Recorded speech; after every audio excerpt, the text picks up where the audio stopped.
Hello everyone, thank you for joining us. Today we will be presenting an insightful overview, the Comprehensive Economic and Trade Agreement, commonly known as CETA.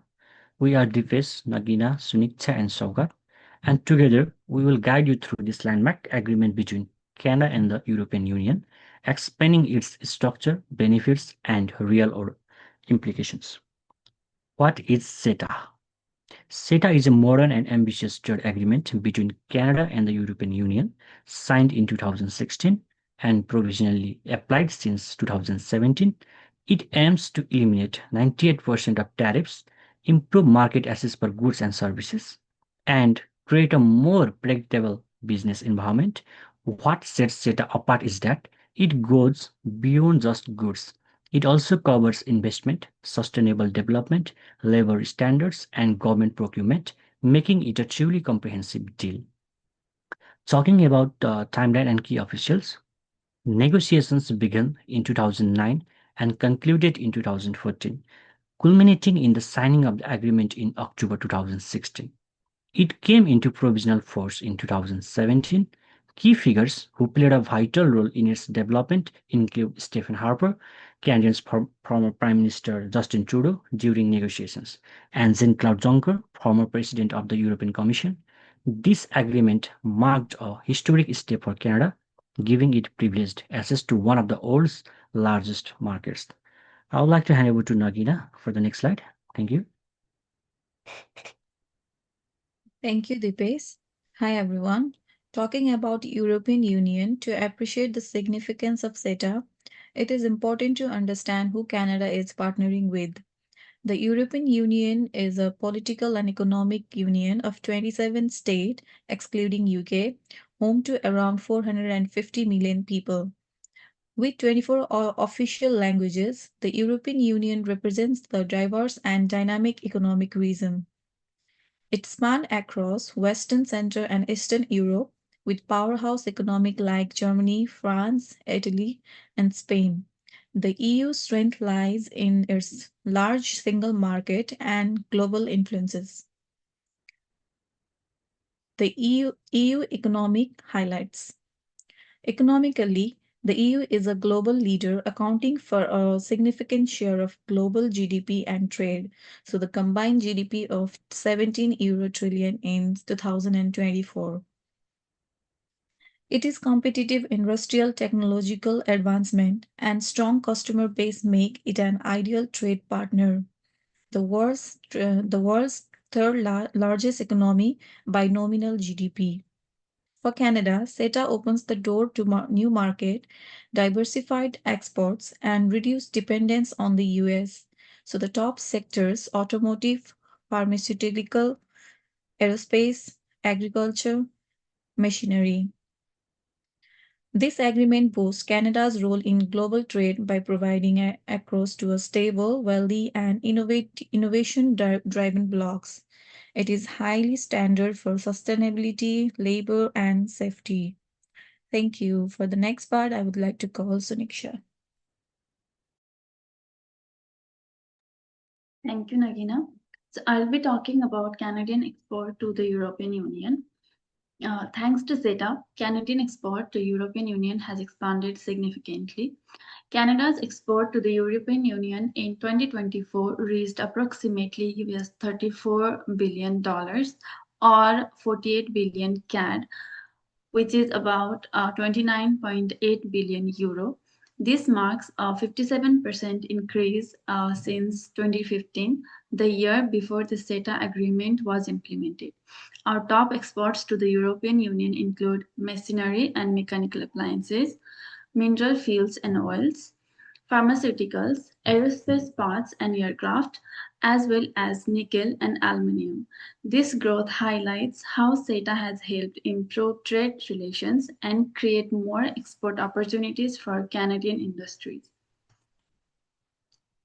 Next, we're going to talk about European Union export to Canada.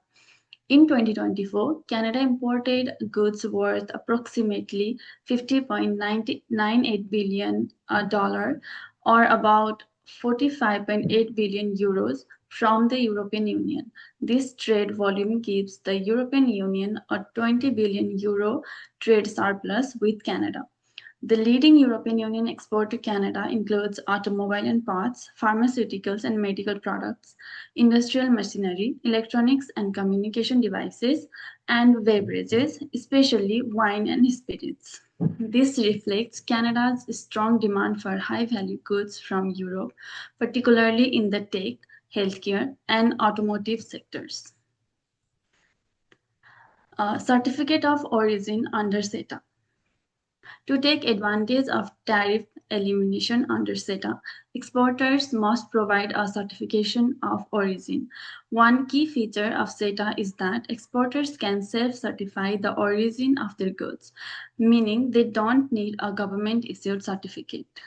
The certificate must include specific information like importer and exporter's detail, the product description and its HS code, a clear country of origin declaration, and a signature and date. This certificate must be provided either at the time of shipment or within 1 year, ensuring the goods qualify for preferential tariff treatment under the agreement. That's all from my time. I'd like to hand over for Sogat for more. Thank you, Suniksha.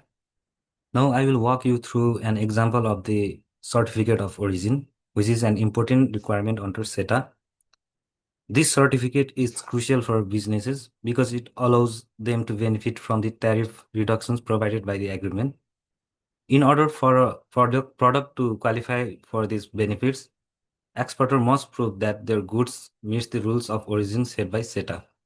Here on the screen, we see a sample of the certificate. It includes several key features or elements: the name and the address of the exporter, a clear declaration stating that the product complies with original requirements, and information about the origin of the goods. One helpful feature is that the same slide. One helpful feature is that this certificate doesn't need to be a separate document. It can be included directly on a commercial invoice or any other standard document. This makes it easier for businesses, especially small and medium-sized enterprises, to use and benefit from the agreement. Now, another slide, we have economic impact and challenges. Since its provisional implementation in 2017, CETA has significantly reduced trade barriers between Canada and the European Union. It has created new opportunities for Canadian exporters, especially in industries like seafood, agri-food, pharmaceuticals, and machinery. These businesses now have access to a broader and wealthier consumer market. On the other side, EU exporters are also gaining ground in Canada, particularly in sectors like automobiles, luxury goods, wine, and cheese. European firms now have increased access to Canadian public procurement contracts, leading to more competitive bidding and better value in public projects. However, some challenges remain. Certain Canadian industries are concerned about increased competition from European firms. In the EU, not all the member states have ratified the agreement, which causes some uncertainty. And from a social and environmental standpoint, civil society groups have raised questions about how effectively CETA upholds labor standards and environmental protection. To conclude all, CETA isn't just a trade deal. It's a forward-looking economic partnership that strengthens the ties between Canada and the European Union. It supports economic growth, encourages investment, and makes it easier for businesses on both sides to thrive. While there are still a few hurdles to overcome, the overall impact of CETA has been largely positive. It opens new avenues for Canadian businesses and demonstrates how trade agreements can go beyond economics to support broader values. So this is our data sources, and it includes official publications from the European Commission, Statistics Canada, and Global Affairs Canada, all cited in MLA format. Thank you for your attention. We will now be happy to answer any questions you may have.